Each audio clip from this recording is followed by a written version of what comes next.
ആരു? ബാത്റൂമിൽ വീണ് കിടക്കുന്ന ആരതിയുടെ അടുത്തേക്ക് അവൻ്റെ കാലുകൾ വേഗത്തിൽ ചലിച്ചു. ആരു, മോളെ ആരു, എണ്ണീക്കിടി. അവൻ അവളെ തട്ടി വിളിച്ചെങ്കിലും അവൾ എഴുന്നേറ്റില്ല. ആദരവിന് എന്ത് ചെയ്യണമെന്നറിയാതെ അവളെ എടുത്തുകൊണ്ട് ബെഡിൽ കിടത്തി. ആരു, ദേ എഴുന്നേറ്റേ, കളിക്കല്ല കേട്ടോ. അവൾ തന്നെ കളിപ്പിക്കാൻ വേണ്ടി ബോധം മറിഞ്ഞു കിടക്കുകയാണെന്ന് കരുതി ആർദ്രവ് പറഞ്ഞു. അവളുടെ മുഖത്തേക്ക് വെള്ളം തളിച്ചെങ്കിലും അവൾ എഴുന്നേറ്റില്ല. ആർദ്രവിന് ചുറ്റുമുള്ള കാഴ്ച ഇരുട്ടായി തോന്നി. കണ്ണുനീർ കവിളിനെ ചുംബിച്ചു. എന്ത് ചെയ്യണമെന്നറിയാതെ ഡോറ് തുറന്ന് താഴേക്കുള്ള സ്റ്റെപ്പ് ഇറങ്ങി. ആൻറ്റി. റൂമിൽ നിന്നും അടുക്കളയിലേക്ക് പോവുകയായിരുന്നു രമ്യയെ നോക്കി ആർദ്രവ് വിളിച്ചു. എന്താ മോനെ, എന്തു പറ്റി? ആരു, അവൾ അവിടെ. അവന് വാക്കുകൾ കിട്ടുന്നില്ലായിരുന്നു. ആർദ്രവ് പറഞ്ഞത് മനസ്സിലാകാതെ അവന് പിറകെ രമ്യയും ആരതി കിടക്കുന്ന റൂമിലേക്ക് നടന്നു. മോളെ എഴുന്നേക്കടി എന്നവർ അവളുടെ കവിളിൽ തട്ടിക്കൊണ്ട് പറഞ്ഞു. അവളെ വീണ്ടും വിളിക്കാൻ തുടങ്ങിയതും അവളുടെ സാരിക്ക് പിന്നിൽ ബെഡ്ഷീറ്റിൽ രക്തക്കറ കണ്ടതും രമ്യ ആർദ്രവിനെ നോക്കി. നോട്ടത്തിൻ്റെ അർത്ഥം മനസ്സിലാകാത്തതുകൊണ്ട് അവൻ രമ്യയെ നെറ്റി ചൊളിച്ചു നോക്കി. മോനൊന്ന് പുറത്തോട്ട് നിൽക്കുമോ? ആർദ്രവിനോടായി പറഞ്ഞതും മടിച്ചാണെങ്കിലും അവൻ പുറത്തേക്ക് നിന്നു. അവർ വീണ്ടും അവളുടെ മുഖത്തേക്ക് വെള്ളം തളിച്ചതും കണ്ണുകൾ വലിച്ചു തുറന്നു. ചുറ്റും നോക്കിയതും രമ്യയെ കണ്ടതും അവൾ പുഞ്ചിരിക്കാൻ ശ്രമിച്ചു. എങ്കിലും അവൾക്കതിന് കഴിയുന്നില്ലായിരുന്നു. അടിവയറ്റിൽ വേദന തോന്നിയതും അവൾ ഒന്ന് ഞെരുങ്ങി. അവൾക്ക് വേദനയുണ്ടെന്ന് മനസ്സിലായതും രമ്യ അവളെ ബാത്റൂമിലാക്കി ബെഡ്ഷീറ്റ് മാറ്റി പുതിയത് വിരിച്ചു.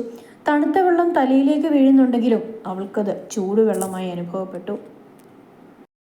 മുഖത്തും ശരീരത്തും തണുത്ത വെള്ളം വീണതും അവൾക്ക് എന്തോ ക്ഷീണം തോന്നി. കാലുകൾക്കിടയിൽ നനഞ്ഞ പോലെ. തല പൊട്ടുന്നതറിഞ്ഞെങ്കിലും ബാലൻസ് ചെയ്യാൻ ഷവറിൻ്റെ പിടുത്തത്തിൽ പിടിച്ചെങ്കിലും കാഴ്ചകൾ ഇരുട്ടായതും നിലത്തേക്ക് ഊർന്നു വീണു. ആരു, ഡി കഴിഞ്ഞില്ലേ എന്ന ആർദ്രവിൻ്റെ വിളിയാണ് അവളെ ചിന്തയിൽ നിന്നും ഉണർത്തിയത്. ഇപ്പം കഴിയും എന്ന് മാത്രം പറഞ്ഞ് കുളിച്ചു.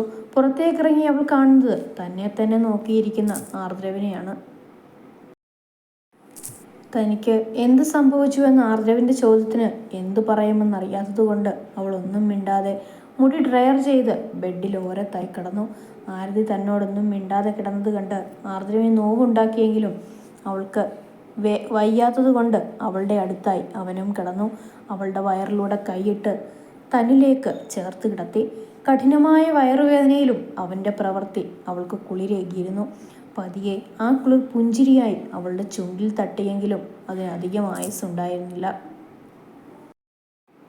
വേദന സഹിക്കാൻ വയ്യാതായപ്പോൾ അവളെ ചുറ്റിപ്പിടിച്ചിരുന്ന ആർദ്രവിൻ്റെ കൈയെടുത്തു മാറ്റി കമിഴ്ന്നു കടന്നു. പില്ലോയിൽ മുഖമമർത്തി കരഞ്ഞു. അവളുടെ കരച്ചിൽ ഏങ്ങലുകളായി പുറത്തേക്ക് വന്നതും ആർദ്രവ അവളുടെ വയർ പതിയെ ഒഴിഞ്ഞു കൊടുത്തു. പിന്നെപ്പോഴോ രണ്ടുപേരും ഉറക്കത്തിലേക്ക് വഴുതി വീണിരുന്നു. രാവിലെ കണ്ണു തുറന്ന ആരതി കാണുന്നത് തൻ്റെ വയറ്റിൽ കൈവച്ചുറങ്ങുന്ന ആർദ്രവിനെയാണ്. കർട്ടൻ വിടവിലൂടെ ഉള്ളിലേക്ക് വരുന്ന സൂര്യപ്രകാശം അവൻ്റെ മുഖം വെട്ടിത്തിളങ്ങി. കുഞ്ഞുകുട്ടികളുടെ മുഖത്തോടെ നിഷ്കുവായി ഉറങ്ങുന്ന അവൻ്റെ ചുണ്ടിൽ അവൾ പതിയെ ചുംബിച്ചു. അവളുടെ ചുംബനം അവൻ്റെ ചുണ്ടിൽ പുഞ്ചിരി വിടർത്തി. അവൾ എഴുന്നേൽക്കാൻ നിന്നതും ആർദ്രവ് അവളെ വലിച്ച് അവൻ്റെ നെഞ്ചത്തേക്കിട്ടു. അവളെയും കെട്ടിപ്പിടിച്ചു കിടന്നു. നിനക്ക് ഫ്രഞ്ച് അടിക്കാനൊക്കെ അറിയാമല്ലേ? ഞാൻ വിചാരിച്ചു നീ വെറും അൺറൊമാൻറ്റിക് മൂരാച്ചിയാണെന്ന്. അവളുടെ മുടിയിൽ നിന്നും വമിക്കുന്ന കാച്ചിയ എണ്ണയുടെ മണം അവൻ മൂക്കിലേക്ക് വലിച്ചു കയറ്റി. ഇടന്നേ, അമ്മ അന്വേഷിക്കും, ഞാൻ പോട്ടെ എന്നവൾ ചിണുങ്ങിക്കൊണ്ട് പറഞ്ഞു. നിൻ്റെ അമ്മ നിന്നെ അന്വേഷിക്കില്ല, നിനക്കിന്ന് ഓഫല്ലേ? പോരാത്തതിന് നീ ഇന്നലെ തല ഇറങ്ങിയതൊക്കെയല്ലേ, നീ ഇവിടെ തന്നെ കിടക്ക് എന്ന് പറഞ്ഞ് അവളെ ഒന്നും കൂടി അവനിലേക്ക് അടുപ്പിച്ചു. അവൻ ഓഫ് എന്ന് പറഞ്ഞത് അവൾക്ക് ആദ്യം മനസ്സിലായില്ലെങ്കിലും ആലോചിച്ചപ്പോൾ മനസ്സിലായതും അവൾ അവനോട് ചോദിച്ചു, ഏട്ടനെങ്ങനെ അറിയാം എനിക്ക് ഓഫാണെന്ന്? ഓ പിന്നെ, ഞാൻ ആദ്യം കാണുന്ന പെണ്ണല്ലേ നീ? പറയുന്നത് കേട്ടാൽ എടി എനിക്കും ഉണ്ട് അമ്മയും പെങ്ങളും. നീ ഇന്നലെ വീണത് കണ്ടപ്പോൾ എനിക്കൊന്നും മനസ്സിലായില്ലെങ്കിലും നിൻ്റെ അമ്മ ബെഡ്ഷീറ്റ് മാറ്റിയപ്പോൾ എനിക്ക് മനസ്സിലായി. I love you. ഏതൊരു പെണ്ണും കേൾക്കാനും കാണാനും കൊതിക്കുന്നതാണ് ഈ വാക്കും ഇന്നലത്തെ ഏട്ടൻ്റെ തലോടലും. അവൾ അവൻ്റെ നെഞ്ചിൽ അമർത്തി ചുംബിച്ചു. അവൻ്റെ നെഞ്ചിൽ കുറച്ചു നേരം കിടന്ന ശേഷം എഴുന്നേറ്റ് ഫ്രഷായി വന്നതും റൂമിൽ ആർദ്രവിനെ കാണാത്തതുകൊണ്ട് അവൾ താഴേക്ക് പോയി. പത്രത്തിൽ കണ്ണും നട്ടിരിക്കുകയായിരുന്ന പ്രസാദ് മടിയിൽ ആരോ വന്ന് കിടക്കുന്നതറിഞ്ഞ് മടിയിലേക്ക് നോക്കിയതും കാണുന്നത് ആരതിയാണ്. അയാൾ അവളുടെ മുടികൾക്കിടയിലൂടെ വിരലുകൾ ഒടിച്ചു. മോളെ, അയാൾ പതിയെ വിളിച്ചു. എന്താ അച്ഛേ? അവൾ അതേ സ്വരത്തിൽ മറുപടി കൊടുത്തു. ആർദ്രവും അവൻ്റെ വീട്ടുകാരും എങ്ങനെ? ആർദ്രവ് നിന്നെ കെയർ ചെയ്യുന്നില്ലേ? ഉണ്ടച്ചാ, എനിക്കവിടെ കുഴപ്പമൊന്നുമില്ല. ഞാൻ സ്വയം കണ്ടുപിടിച്ച വ്യക്തിയായിരുന്നെങ്കിൽ പോലും ഇത്രയ്ക്ക് കറക്റ്റ് ആവില്ലായിരുന്നു. താങ്ക്സ് അച്ഛേ. അവളുടെ വായിൽ നിന്നും കേൾക്കുന്നത് ആ പിതാവിൻ്റെ മനസ്സ് നിറച്ചു. തൻ്റെ മോളെ തന്നേക്കാൾ ഏറെ സ്നേഹിക്കുന്ന ഭർത്താവിനെയാണല്ലോ അവൾക്ക് നൽകിയതെന്നോർത്ത്. ഓ, നിങ്ങൾ അച്ഛൻ്റെ മോളുടെ സ്നേഹപ്രകടനം വീണ്ടും തുടങ്ങിയല്ലേ? വീട് മനുഷ്യ, പോത്തുപോലെ വളർന്ന പെണ്ണിനെ മടിയിലിരുത്തി കൊഞ്ചിക്കുക. രമ്യ അവരെ രണ്ടുപേരെയും തുറച്ചു നോക്കിക്കൊണ്ട് പറഞ്ഞു. പോത്തായെന്ന് കരുതി എനിക്കെൻ്റെ കൊച്ചിനെ സ്നേഹിക്കണ്ടേ? അച്ഛേ, ഈ അമ്മയ്ക്ക് കുശുമ്പ എന്നും പറഞ്ഞ് അവൾ എഴുന്നേറ്റതും അവരെ തന്നെ നോക്കി നിൽക്കുന്ന ആർദ്രവിനെയാണ് കണ്ടത്. അവരെ കണ്ടതും ആരതി പ്രസാദിൻ്റെ മടിയിൽ നിന്നും എഴുന്നേറ്റ് സോഫയിലിരുന്നു. മോൻ എന്താ അവിടെ നിന്ന് ഇങ്ങോട്ട് വന്നിരുന്നു? പ്രസാദ് പറഞ്ഞതും അവൻ ചിരിച്ചിട്ട് അവർക്ക് ഓപ്പോസിറ്റായിട്ടിരുന്നു. ആരതി അവനെ ഒളികണ്ണിട്ട് നോക്കാൻ തുടങ്ങി. ആരതി നോക്കുന്നത് ആർദ്രവ് കണ്ടതും അവൻ ആരതിക്ക് സൈറ്റടിച്ചു. ചുണ്ടുകണ്ട് അവൻ അവൾക്ക് ചുംബനം കൊടുത്തു. അവൻ്റെ ചെയ്തി കണ്ട് അവൾ പ്രസാദിനെയും രമ്യയെ നോക്കിയതും അവർ രണ്ടുപേരും പുറത്തേക്ക് നോക്കുന്നത് കണ്ട് ആരതിയും അങ്ങോട്ട് നോക്കി. അവിടെയുള്ളവരെ കണ്ട് അവൾക്ക് ദേഷ്യം കടലിരമ്പി. അവൾ ആർദ്രവിനെ നോക്കിയതും ആർദ്രവ് അവളെ ഇടം കണ്ണിട്ട് നോക്കുന്നത് കണ്ടതും അവൾക്ക് ഏകദേശം കാര്യം മനസ്സിലായി. എന്തു വേണം? ഇങ്ങോട്ട് വന്നത് എന്തിനാണോ? ഒരു കാര്യവുമില്ലാതെ അമ്മയുടെ ആങ്ങളെയും ഭാര്യയും മകനും ഇങ്ങോട്ട് വരാറില്ലല്ലോ. സ്റ്റെയർ ഇറങ്ങി വരികയായിരുന്ന ധ്രുവ് ചോദിച്ചതും ഞാനാ വിളിച്ചത് എന്ന് ആർദ്രവ് മറുപടി പറഞ്ഞു. അളിയൻ എന്തിനാ ഇവർ ഇങ്ങോട്ട് വിളിച്ചത്? ഇവരുടെ ചരിത്രമൊന്നും നീ അളിയന് പറഞ്ഞു കൊടുത്തില്ലേ അരുൺ ആദ്യം ആർദ്രവനോട് പറഞ്ഞിട്ട് പിന്നെ ആരതിയോട് പറഞ്ഞു. എനിക്കറിയാം, എന്നോട് ഇവളെല്ലാം പറഞ്ഞിട്ടുണ്ട്. അവർക്ക് ചിലത് പറയാനുണ്ട്, ആർദ്രവ് പറഞ്ഞു. ഇവിടെ ആരും ഒന്നും പറയണ്ട, ആർക്കും ഒന്നും കേൾക്കേ വേണ്ട. വന്ന കാലം തിരിച്ചു പൊക്കോ എന്ന് ആരതി ദേഷ്യത്തിൽ പറഞ്ഞ് സ്റ്റെപ്പ് കയറാൻ നിന്നതും ആർദ്രവ് അവളുടെ കയ്യിൽ പിടിച്ചു. ആരു, നിൽക്ക്, അവർക്ക് പറയാനുള്ളത് കേട്ടിട്ട് പോയിക്കോ. എനിക്കൊന്നും കേൾക്കണ്ടേട്ടാ. ഏട്ടൻ ഈ കാര്യം എന്നോട് പറഞ്ഞ് എൻ്റെ മുന്നിലേക്ക് വരണ്ട. ആർദ്രവിൻ്റെ കൈ മാറ്റി അവൾ സ്റ്റെയർ കയറിപ്പോയതും ആർദ്രവ് നടുവീർപ്പോടെ എല്ലാവരെയും നോക്കി. ഞങ്ങൾ പോവും ആർദ്രവ്, സമയം കിട്ടുമ്പോൾ അവളോട് പറഞ്ഞേക്കാം ഞാൻ പറഞ്ഞത്. അവൾക്ക് പൊറുക്കാൻ പറ്റില്ലെന്ന് എനിക്കറിയാം. എന്നാലും എന്ന് പറഞ്ഞ് ആർദ്രവിനായി മങ്ങി പുഞ്ചിരി സമ്മാനിച്ച് അവർ പോയി. ആർദ്രവ് ആരതിയുടെ റൂമിലേക്ക് ചെന്നതും അവൾ കമിഴ്ന്ന് കിടക്കുന്നത് കണ്ട് അവൻ ഡോറ് ക്ലോസ് ചെയ്ത് അവളുടെ അടുത്തായി ഇരുന്നു.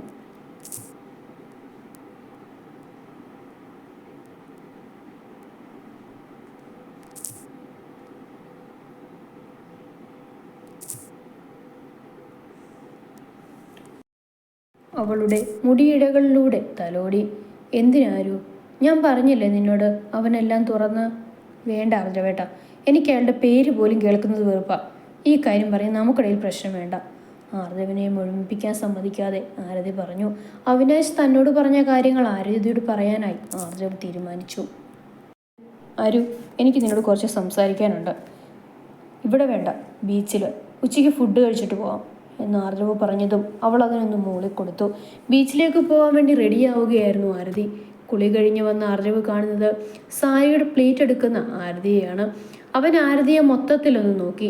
ഗ്രേ കളർ ഹാഫ് സ്ലീവ് ബ്ലൗസും ഗ്രീൻ കളർ സാരിയിൽ ഗ്രേ കളർ കരയുള്ള കോട്ടൺ സാരിയാണ് അവൾ ഉടുത്തിരിക്കുന്നത്. പ്ലേറ്റ് എടുക്കുന്നത് കൊണ്ട് തന്നെ അവളുടെ വെളുത്ത പഞ്ഞിക്കെട്ട് പോലെയുള്ള വയർ നഗ്നമാണ്.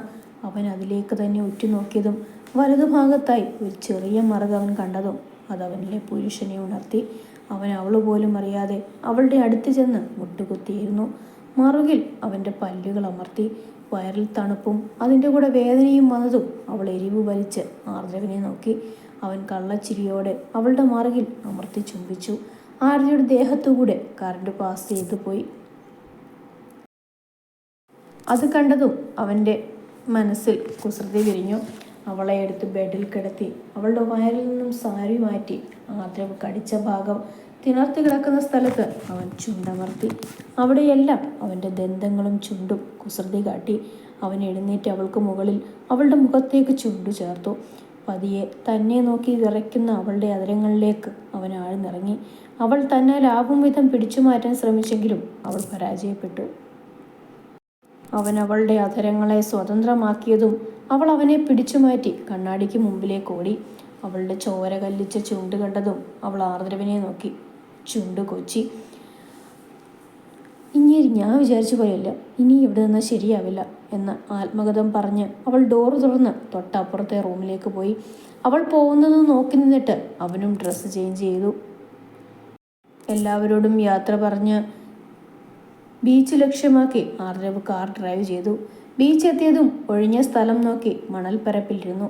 കാണാത്ത ദൂരത്തോളം പരന്നു കിടക്കുന്ന കടലും അവർക്കിടയിൽ നിന്നും വലുതും ചെറുതുമായ തിരമാലകൾ കരയെ ചുംബിച്ചു പോകുന്നതും വെള്ളത്തിലിറങ്ങി കളിക്കുന്ന കുട്ടികളെയും മണൽപ്പരപ്പിൽ സംസാരിച്ചിരിക്കുന്ന അവരെ പോലെയുള്ളവരിലേക്കും അവർ കണ്ണോടിച്ചു. ഇങ്ങനെ ഇരിക്കാനാണോ നമ്മൾ വന്നത്? അല്ലല്ലോ, എനിക്ക് പറയാനുള്ളത് നീ കേൾക്കണം. ആർദ്രവ് അവളെ നോക്കി പറഞ്ഞതും അവൾ തൻ്റെ മുഖത്തല്ല നോക്കുന്നതെന്ന് മനസ്സിലായ ആർദ്രവ് അവൾ നോക്കിനടത്തേക്ക് നോക്കി. വീണ്ടും അവളുടെ മുഖത്തേക്ക് നോക്കിയതും അവളുടെ മുഖത്ത് മിന്നി പറയുന്ന ഭാവം എന്താണെന്ന് അവന് മനസ്സിലായില്ല. ആരെ നോക്കിയ ആൾക്കാർ അവരെ നോക്കിയതും അവരുടെ മുഖത്തും അതേ ഭാവം മിന്നി മറഞ്ഞു. അവരുടെ അടുത്ത് 2 വയസ്സ് പ്രായം തോന്നിക്കുന്ന ഒരു പെൺകുട്ടിയുമുണ്ട്.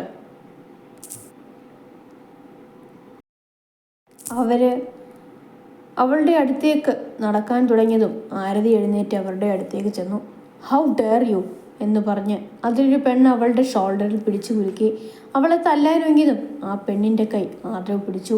ദേ, പെണ്ണാണെന്ന് ഞാൻ നോക്കില്ല, എൻ്റെ പെണ്ണിൻ്റെ നേരെ കൈ ഒങ്ങിയ കൊല്ലും ഞാൻ എന്ന് ആർദ്രവും പറഞ്ഞതും ആ പെണ്ണ് അവനെയും അവളെയും സംശയത്തിൽ നോക്കി. തൻ്റെ പെണ്ണോ? ഇതേതാടി പുതിയ അവതാരം? അവിനാശ് എവിടെ എന്ന് പെണ്ണ് ചോദിച്ചത് മാത്രമേ ആ പെണ്ണിന് ഓർമ്മയുള്ളൂ. അപ്പോഴേക്കും ആരതി അവളുടെ വായ തുറന്നു. ഡി, നീ ആരാ നടി നിന്റെ വിചാരം? അവിനാശ്. അവനെ ഞാൻ വിട്ട് നിനക്കറിയില്ല അല്ലേടി മൂദേവി? ഇതെൻ്റെ കെട്ടിയോനാടി, അതിനിടയ്ക്ക് ഞാൻ എന്തിനാ അവിനാശിൻ്റെ കൂടെ നടക്കുന്നത്? ഇതൊക്കെ കേട്ട് കിളി പോയിരിക്കുകയായിരുന്നു ആർദ്രവ്. എൻ്റെ ദൈവമേ, ഇതിൻ്റെ വായിൽ ഇങ്ങനെയുണ്ടോ എന്നവൾ ആത്മകഥം പറഞ്ഞു. അവൻ്റെ നിൽപ്പും മട്ടും ഭാവവും കണ്ട് ആരതി അവൻ്റെ കയ്യിൽ പിടിച്ചു. ഇത് മാനസി, സ്കൂളിലെ ബെസ്റ്റി ആയിരുന്നു കേട്ടാ. ഇതവളുടെ കെട്ടിയൻ സൂര്യ, ഇതവരുടെ കൺമണി, എന്താ പേരെന്നൊന്നും എനിക്കറിയില്ല എന്ന് അവരെ പരിചയപ്പെടുത്തിക്കൊണ്ട് ആരതി പറഞ്ഞതും ആർദ്രവ് അവർക്ക് കൈ കൊടുത്തു. ആർദ്രവ് സൂര്യയുടെ കയ്യിലിരിക്കുന്ന പെൺകുഞ്ഞിനെ എടുത്തു. കുഞ്ഞിൻ്റെ പേരെന്തടി മാനസി? ആരതി ചോദിച്ചതും മാനസി അവളെ തുറച്ചു നോക്കി. ഡേ, നീയൊക്കെ ഒരു ഫ്രണ്ടാണോ? സ്വന്തം ബെസ്റ്റിൻ്റെ കുഞ്ഞിൻ്റെ പേരു അറിയില്ല അത്രേ. നിന്റെ കല്യാണത്തിന് നീ ഞങ്ങളെ വിളിച്ചോടി കൂരിട്ടെ? മാനസി അവളോട് കലിപ്പായി ചോദിച്ചു. നീ ഇങ്ങനെ ചൂടാവല്ലേ മാനസി, അവൾ പേരല്ലേ ചോദിച്ചുള്ളൂ, അത് പറഞ്ഞുകൂടെ നിനക്ക്? സൂര്യ പറഞ്ഞു. അങ്ങനെ പറഞ്ഞു കൊടുക്കൂ സൂര്യേട്ടാ, കുഞ്ഞിൻ്റെ പേരല്ലേ ചോദിച്ചുള്ളൂ, അല്ലാതെ അതിനെ ഞങ്ങൾക്ക് തരുമെന്നും ചോദിച്ചില്ലല്ലോ. ആരതി ചുണ്ട് ചുളുക്കിക്കൊണ്ട് പറഞ്ഞു. ഋതിക, മാനസി കടുപ്പിച്ചുകൊണ്ട് പറഞ്ഞു. എന്നാലും കല്യാണത്തിന് വിളിക്കാത്തത് മോശമായി. ഇൻസ്റ്റയിൽ നിങ്ങളുടെ പിക്ക് കണ്ടപ്പോൾ ഇവൾ പറഞ്ഞതാ. എങ്ങനെയിരുന്ന ഫ്രണ്ട്സാണ്, അവളുടെ ജീവിതത്തിലെ വലിയ പാർട്ട് എന്നോട് പറഞ്ഞില്ല എന്ന് പറഞ്ഞ് നടക്കുകയായിരുന്നു.